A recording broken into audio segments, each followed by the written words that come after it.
Organic के कुछ और क्वेश्चन डिस्कस कर लेते हैं। एक वीडियो ऑर्गेनिक के लिए बना चुका हूँ पहले से, ये नेक्स्ट है।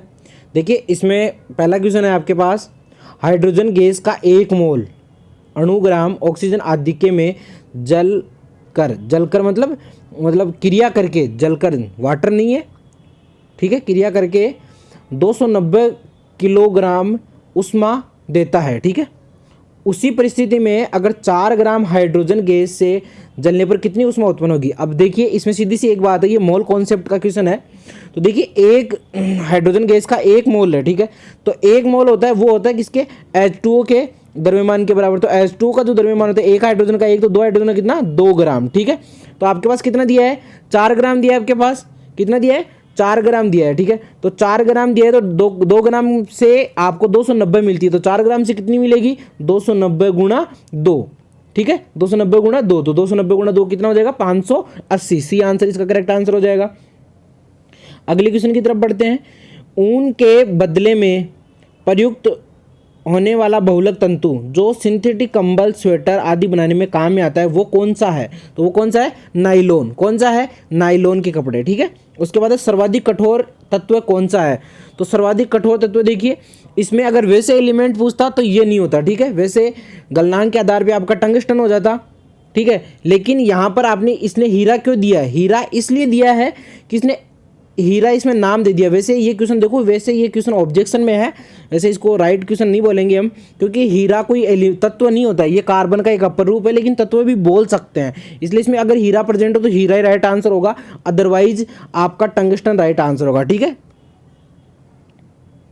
निम्नलिखित में से कौन सा एक कार्बन का अपर रूप नहीं है। कार्बन का अपर रूप कौन सा नहीं है। तो कार्बन का अपर रूप एक तो आपके हीरा भी है, ग्रेफाइट भी है, ग्रेफिन भी है। तो आपका कौन सा नहीं है, कोयला कार्बन का प्ररूप नहीं है, ठीक है। उसके बाद अगला क्वेश्चन है, निम्नलिखित ईंधनों में से कौन सा एक गैस वेल्डिंग के लिए काम में आता है। तो कौन सा आती है, एसिटिलीन। कौन आती है, एसिटिलीन, जिसकी स्ट्रक्चर क्या होती है, C ट्रिपल बॉन्ड C। यहाँ पर भी हाइड्रोजन होगा वैलेंसी के लिए और यहाँ पर भी हाइड्रोजन होगा, ठीक है। उसके बाद अगला क्वेश्चन है, निम्नलिखित कथनों पर विचार कीजिए, कठोर जल में उपयुक्त नहीं है। कठोर जल पीने के लिए, साबुन से कपड़े धोने के लिए, बॉयलर्स में प्रयोग के लिए, और लास्ट है आपका कौन सा, फसल की सिंचाई के लिए। इनमें से कौन से कथन सही है। तो कौन से कथन, चारों सही है, बिल्कुल ही किसी के लिए भी प्रयुक्त नहीं है। उसके बाद अगला क्वेश्चन है, हाइड्रोकार्बन के अणुभारों के बढ़ते क्रम के अनुसार लिखिए। तो देखिए मैं बता देता हूँ आपको सीधा सीधा, एक कार्बन के को मेथ बोलते हैं, क्या बोलते हैं, मेथ बोलते हैं, ठीक है। 2 कार्बन होता है उसको ETH एथ बोलते हैं। 3 कार्बन को प्रोप बोलते हैं, ठीक है। जैसे जैसे कार्बन बढ़ते जाए, कार्बन की संख्या बढ़ती जाएगी, वैसे वैसे इसका अणुभार भी बढ़ता जाएगा, ठीक है। क्योंकि सीधा एक CH2 ऐड होगा और एक CH2 से सीधा 14 ग्राम बढ़ेगा। 4 कार्बन को ब्यूट बोलते हैं, 5 कार्बन को पेंट बोलते हैं, ये सब चीज़ें आप जानते ही हो, वैसे भी फिर भी बता देता हूँ। 6 कार्बन को हेक्स बोलते हैं। तो देखिए बढ़ते हुए क्रम में बनाते हैं। तो देखिए methane, ethane, propane, butane, B answer इसका करेक्ट आंसर हो जाएगा, ठीक है। उसके बाद अगला क्वेश्चन है, निम्नलिखित पर विचार कीजिए।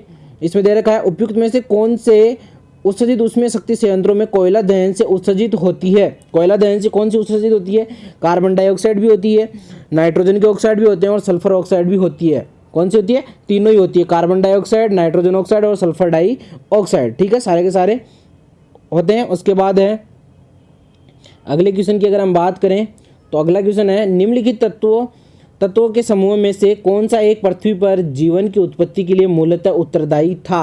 यानी जब मनुष्य का जन्म हुआ या जब पृथ्वी पर कोई जीव आया था, आदि मानव की बात है सबसे पहले की, तब कौन कौन से एलिमेंट जरूरी थे। तो वो थे कार्बन, हाइड्रोजन और नाइट्रोजन, क्या, C, H और N, ठीक है। उसके बाद है, प्रकृति में प्रचुरता में पाए जाने वाला कार्बनिक यौगिक कौन सा है। तो कौन सा है, सेलुलोज। कौन सा है, सेलुलोज, ठीक है। कार्बनिक पदार्थों का 50% प्लस होता है, ये कितना होता है, 50% प्लस होता है। निम्नलिखित में से ब्रह्मांड में कौन से सर्वाधिक मात्रा में पाया जाने वाला तत्व है। ब्रह्मांड में सर्वाधिक मात्रा में, ब्रह्मांड की अगर बात करें तो हाइड्रोजन होता है आपका, क्या होता है, हाइड्रोजन, ठीक है। और अगर पृथ्वी की बात करें तो सबसे ज़्यादा ऑक्सीजन होता है, ऑक्सीजन के बाद सिलिकॉन आता है, सिलिकॉन के बाद एल्यूमिनियम आता है, ध्यान रखना, इंपॉर्टेंट है ये भी। आगे है, काष्ठ, अस्थि, शंख के पुरातात्विक नमूनों का काल निर्धारण करने के लिए निम्नलिखित में से कौन सा अपनाया जाता है। तो देखिए ये कार्बन का वो होता है, समस्थानिक होता है, कार्बन 14, ठीक है, क्या होता है कार्बन 14। उसके बाद है, ये आपके काम का नहीं है, अगला क्वेश्चन है, पानी का आयनिक लवण का सुविलायक है क्योंकि उसका द्विध्रुव आघूर्ण अधिक होता है, नहीं। उसका क्वथनांक उच्च विलायक है, उसकी विशिष्ट ऊष्मा होती है, उसका कोई रंग नहीं होता। तो इसमें देखिए सीधी सी बात है, द्विध्रुव आघूर्ण अधिक नहीं होता है, बल्कि उसका द्विध्रुव आघूर्ण नॉट इक्वल टू 0 होता है। क्या होता है? 0 होता है, नॉट इक्वल टू 0 होता है, यानी 0 के बराबर नहीं होता है, ठीक है। इसीलिए जो ध्रुवीय विलायक होते हैं वो उनका म्यू नॉट इक्वल टू 0 होता है, ठीक है। उसके बाद है, सभी जैव यौगिकों में सर्वाधिक आवश्यक मूल तत्व कौन सा है? तो सर्वाधिक मूल तत्व कौन सा है? कार्बन। कौन सा है? Carbon. C answer correct answer हो जाएगा। उसके बाद है, निम्नलिखित तत्वों में से कौन सर्वाधिक यौगिक निर्माण करता है? कौन करता है? कार्बन करता है, तभी तो इतनी बड़ी ऑर्गेनिक पढ़ते हैं। उसके बाद है, निम्नलिखित में से कौन सा तत्व सभी कार्बनिक यौगिकों में मिलता है? कौन मिलता है? कार्बन मिलता है। अभी पिछले वाले वीडियो में मैंने बताया था कि कार्बनिक यौगिकों की सबसे अच्छी पहचान यही है, जिसमें आपको कार्बन दिखे वही क्या होगा? कार्बनिक यौगिक होगा, ठीक है। उसके बाद अगला है, सभी जैव यौगिकों का अनिवार्य मूल तत्व कौन सा है? कार्बन। उसके बाद है, वायुयानों के टायरों को फुलाने भरने के लिए प्रयुक्त होने वाली गैस कौन सी है? नाइट्रोजन गैस है। कौन सी गैस है? नाइट्रोजन गैस है। उसके बाद है, लेड पेंसिल में क्या होता है? क्या होता है? ग्रेफाइट होता है। जो पेंसिल के अंदर ब्लैक ब्लैक होता है वो क्या होता है? ग्रेफाइट होता है, ठीक है। उसके बाद अगले क्वेश्चन की बात करते हैं, पेंसिल की लेड निम्नलिखित में से किससे बनती है? ग्रेफाइट से बनती है। पेंसिल का लेड होता है, ग्रेफाइट होता है, शीशा। उसके बाद है, कार्बन की मात्रा अधिकतम होती है। कार्बन की अधिकतम मात्रा किसमें होती है? ढलवा लोहे में। किसमें होती है? ढलवा लोहे में। ये एक इंपॉर्टेंट क्वेश्चन है। उसके बाद है, निम्नलिखित में से कौन केवल कार्बन से बना हुआ है? कौन केवल कार्बन से बना हुआ है? तो ये कार्बन का अपरूप है ग्रेफाइट, ये केवल कार्बन से बना हुआ होता है, ठीक है। केवल का मतलब 100% प्योर कार्बन है इसमें। निम्नलिखित में से कौन सा पदार्थ सर्वाधिक मजबूत है? तो एक तो पीतल हो गया आपका, अगला हो गया आपका जर्मन सिल्वर, उसके बाद आपका स्टील, और सबसे लास्ट में आपका क्या हो गया? गेफरीन। तो ये एक पॉलीमर है और यही सबसे इसमें सर्वाधिक स्ट्रॉन्ग हो जाएगा। उसके बाद अगला क्वेश्चन है, निम्नलिखित वायु प्रदूषकों में से कौन सा रक्त धारा को दुष्प्रभावित कर मौत उत्पन्न कर देता है? तो कौन करता है? Carbon monoxide. Carbon monoxide. Carbon monoxide oxygen की तुलना में जल्दी हीमोग्लोबिन से जुड़ता है, इस वजह से ही। अगला क्वेश्चन है, निम्न में से किसमें कार्बन मिलता है? तो कार्बन किसमें मिलता है? लिग्नाइट में मिलता है। किसमें मिलता है? कार्बन लिग्नाइट में मिलता है। कार्बन का जो कोयला है वो 4 रूपों में पाया जाता है, पीट, लिग्नाइट, ब्यूटिमनी और एंथ्रेसाइट। तो ये उन्हीं में से एक लिग्नाइट है। उसके बाद है, वनस्पति तेल से घी बनाने में प्रयुक्त होता है। वनस्पति तेल से घी बनाने में क्या होता है? हाइड्रोजन। क्योंकि वनस्पति जो तेल होता है उसको घी बनाने के लिए यहाँ पर जो प्रोसेस काम में ली जाती है वो कौन सी होती है? हाइड्रोजनीकरण। कौन सी होती है? हाइड्रोजनीकरण। वनस्पति तेल असंतृप्त होते हैं और वनस्पति घी कैसी होती है? संतृप्त होती है। आग बुझाने वाले संयंत्र में कार्बन डाइऑक्साइड किस अभिक्रिया से पैदा होती है? तो ये होती है सोडियम बाइकार्बोनेट तथा तनु सल्फ्यूरिक एसिड। सोडियम बाइकार्बोनेट का फॉर्मूला क्या होता है? NaHCO3। क्या होता है? NaHCO3। और तनु सल्फ्यूरिक एसिड, तनु का मतलब लिक्विड, यानी जिसमें पानी ज़्यादा होगा, और सल्फ्यूरिक एसिड का H2SO4। अगला क्वेश्चन है, अग्निशामक में कौन सी गैस काम में आती है? कौन सी गैस काम में आती है? Carbon dioxide. उसके बाद है, ऑक्सीजन तो जला देती है, ऑक्सीजन ज़्यादा जलाती है और CO2 बुझाती है। निम्नलिखित में से किसमें कार्बन नहीं है? कार्बन किसमें नहीं है? बलुआ पत्थर में नहीं है। कोयले में भी होता है, हीरे में भी होता है, ग्रेफाइट में भी होता है। तो किसमें नहीं होता? बलुआ पत्थर में नहीं होता है। यही राइट आंसर हो जाएगा इसका। अगला क्वेश्चन है, हास्य गैस कौन सी है? देखो ये क्वेश्चन कई बार रिपीट हो चुका है, नाइट्रस ऑक्साइड। क्योंकि वैसे इसमें क्या NO2 प्रेजेंट होता है, इसीलिए नाइट्रस ऑक्साइड बार बार आ रहा है। वैसे जो, ठीक है, सॉरी, हास्य गैस तो नाइट्रस ऑक्साइड ही होती है। हास्य गैस तो कौन सी होती है? Nitrous oxide, N2O, sorry, N2O होती है नाइट्रस ऑक्साइड हास्य गैस। और जो टीयर गैस होती है वो होती है आपकी CCl3NO2, ठीक है। अश्रु गैस कई बार आ चुका है। अगला है, डॉक्टरों द्वारा एंथीमिया के रूप में प्रयोग होने वाली हास्य गैस है। तो कौन सी होगी? नाइट्रस गैस ही होगी। अस्पतालों में मंद निषेधक के रूप में किसका प्रयोग किया जाता है? नाइट्रस ऑक्साइड का। नाइट्रोजन मुक्ति से होता है स्थलीय वायुमंडलीय और वायुमंडल नाइट्रोजन की मात्रा अप्रभावित। अगला है निम्नलिखित में से क्रायोबैंक में एक्स सिटू संरक्षण के लिए कौन सी गैस सामान्यतः प्रयुक्त की जाती है? तो कौन सी की जाती है? नाइट्रोजन गैस प्रयुक्त की जाती है, क्योंकि ये नाइट्रोजन गैस में जो भी चीज़ें होती है वो जैसे बीज बैंक और जैसे जीवों के जो सीमन वगैरह होते हैं तो वो -196 कितना -196 डिग्री सेल्सियस पे रखा जाता है उनको। अगला है निम्नलिखित में से किस में कार्बन प्रेजेंट नहीं है? तो ग्रेफाइट में भी होता है, हीरे में भी होता है और कोयले में भी होता है। ठीक है, चौथा जो ऑप्शन है उसी में नहीं होगा, फिर तो आंसर डी हो जाएगा इसका, उपरोक्त में से कोई नहीं। अगला क्वेश्चन है कार्बन का अपर रूप नहीं है। कार्बन का उपरूप कौन सा नहीं है? Oxo carbons. कौन से नहीं है? Oxo carbons. फुलरीन भी है, हीरा भी है और ग्रेफाइट भी है। तो राइट आंसर क्या हो जाएगा? सी। उसके बाद है स्वचालित इंजनों हेतु निम्नलिखित में से कौन सा एक हीमन रोधी के तौर पर प्रयुक्त होता है? कौन सा होता है? Ethylene glycol. कौन सा होता है? Ethylene glycol. उसके बाद है लाफिंग गैस, अभी बता ही दिया। उसके बाद है एक तत्व के बाह्यतम कक्षा में 4 इलेक्ट्रॉन है, हाइड्रोजन के साथ इसके यौगिक का कौन सा सूत्र बनेगा? तो देखिए बाह्यतम सेल जो होता है उसको वैलेंस सेल बोलते हैं, और वैलेंस सेल में जितने इलेक्ट्रॉन होते हैं उसकी वैलेंसी भी उतनी होती है। जनरली ये कह सकते हैं, वैसे ये 100% राइट नहीं है कि वैलेंसी उसकी उतनी ही हो, लेकिन जनरली कह सकते हैं। और जनरली ऐसे एग्जांपल्स वाले क्वेश्चन में वही फॉलो करना है। तो वैलेंस सेल में 4 इलेक्ट्रॉन है तो हाइड्रोजन के साथ हाइड्रोजन एक वैलेंसी को कंप्लीट कर सकता है। तो जैसे मान लो कार्बन की वैलेंसी 4 है तो CH4 बन जाएगा। तो इसमें क्या बन जाएगा? XH4। ये वाला राइट आंसर हो जाएगा, डी इज करेक्ट आंसर। ठीक है, उसके बाद हाइड्रोजन को जलाने से क्या बनेगा? हाइड्रोजन को जलाने से यानी बोल रहा है H2 और जलाने के लिए O2 काम में आएगी तो क्या बनेगा? H2O यानी पानी बन जाएगा। ठीक है, अगला क्वेश्चन है सामान्य तो गुब्बारे में कौन सी गैस भरी जाती है? तो कौन सी भरी जाती है? हीलियम गैस भरी जाती है गुब्बारे में। ठीक है, अगला क्वेश्चन है वह धातु जो एसिड व एल्कलीन से क्रिया करके हाइड्रोजन गैस निकालती है कौन है? जिंक। कौन है? जिंक। क्योंकि सोडियम, पोटेशियम और जो कैल्शियम है ये तीनों तो बहुत ज़्यादा रिएक्टिव होते हैं, तो ये हाइड्रोजन गैस नहीं निकालेंगे बल्कि ये तो विस्फोट उत्पन्न करेंगे। ठीक है, उसके बाद है भार के अनुसार पानी H2O में हाइड्रोजन का प्रतिशतता कितना होगा? 11.11%। आप निकाल सकते हैं 11.11% कैसे होगा? जैसे यहाँ से बात कर सकते हैं टोटल कितना है इसका?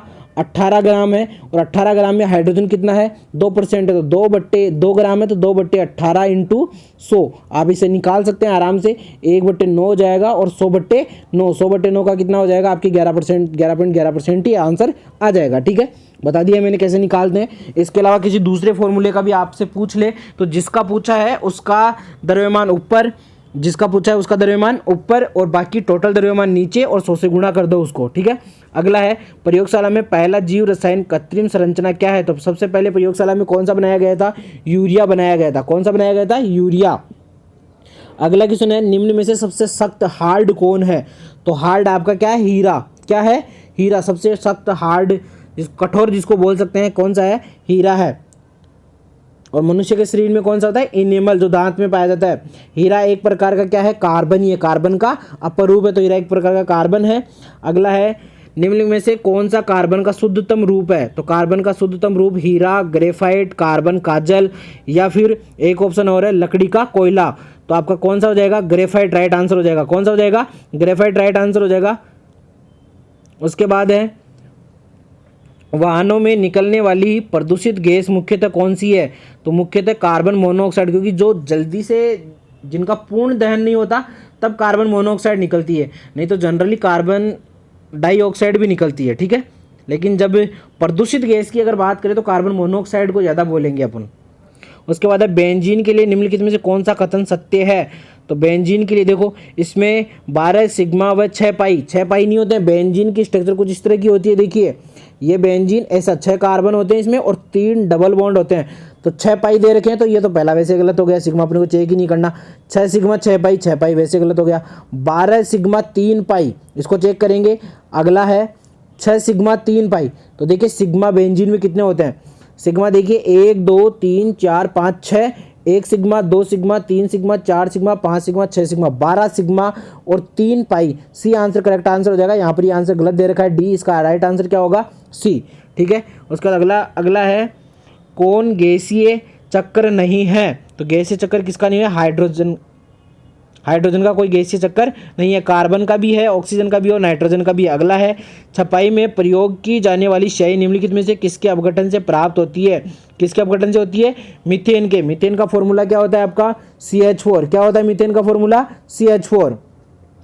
अगला है जब इनो लवण को जल में डाला जाता है तो बुलबुले बनते हैं। किसके कारण बनते हैं बुलबुले?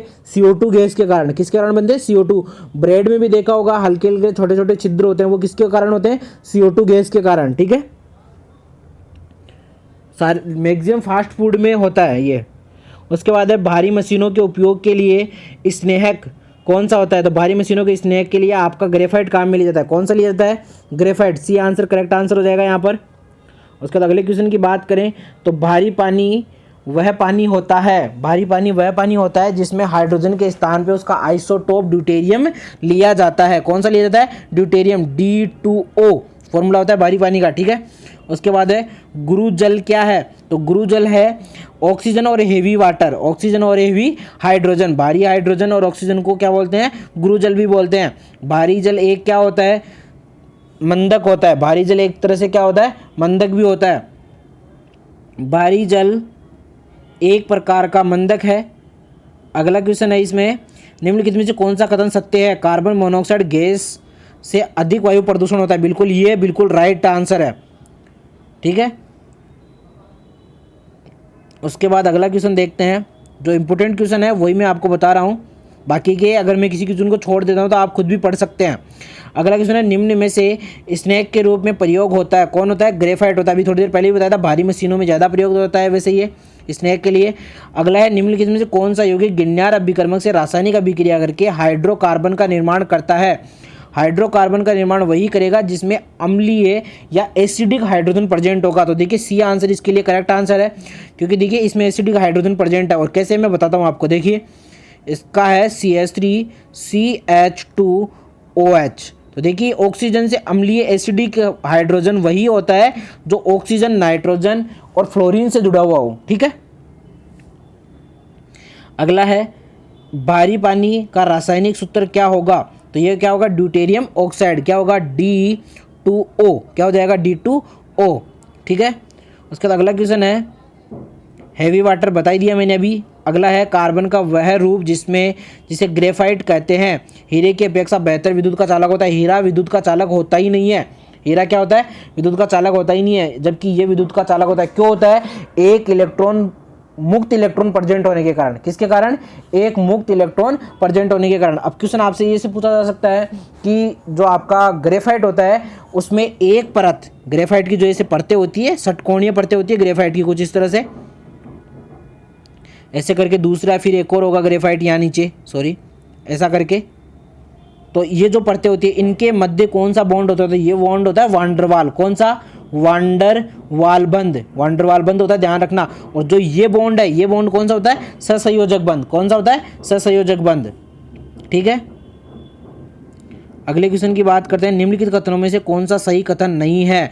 तो बर्फ का घनत्व जल के घनत्व से अधिक होता है। ये सबसे इंपॉर्टेंट क्वेश्चन है।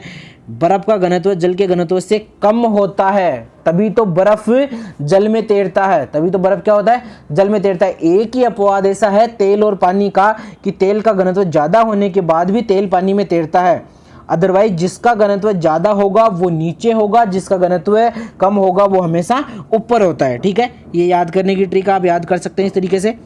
अगला है ग्लूकोज ऊर्जा का एक स्रोत है। ग्लूकोज निम्नलिखित में से किस प्रकार का अणु है? तो ग्लूकोज कार्बोहाइड्रेट से प्राप्त होता है। किससे? कार्बोहाइड्रेट से।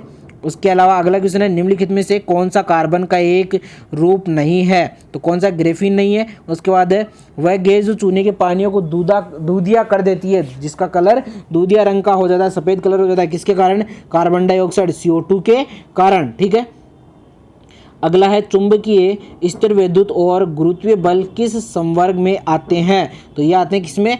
अस्पर्श बल में। किसमें आते हैं? अस्पर्श बल में। अगला है आवर्त सारणी में वह कौन सा तत्व है जो सर्वाधिक संख्या में यौगिक बनाता है? कौन सा बनाता है? कार्बन बनाता है। किसके कारण? एक तो चतुस्संयोजी संयोजकता के कारण, कार्बन की 4 वैलेंसी होती है उसके कारण, एक श्रृंखलन के गुण के कारण। किसके कारण? श्रृंखलन के गुण के कारण। और एक प्रकृति में बहुतायत मात्रा में पाया जाता है इसलिए। ठीक है, और समावयवता के कारण भी हम इसको रीजन दे सकते हैं। ठीक है, अगला क्वेश्चन है निम्नलिखित में से कौन सा एक महासागर में जल के प्रसार के लिए उत्तरदायी है? कौन सा है? Carbon dioxide. कौन सा है? Carbon dioxide. उसके बाद है कॉपर सल्फेट का जलीय विलयन अम्लीय होता है क्योंकि इस लवण का जल अपघटन होता है। क्योंकि जल अपघटन होगा तो सीधा ही Cu+2 और SO4-2 आयनों में ये टूट जाएगा, और जिसमें आयन प्रेजेंट होते हैं वो तो विद्युत का चालन करेगा ही करेगा। ठीक है दोस्तों।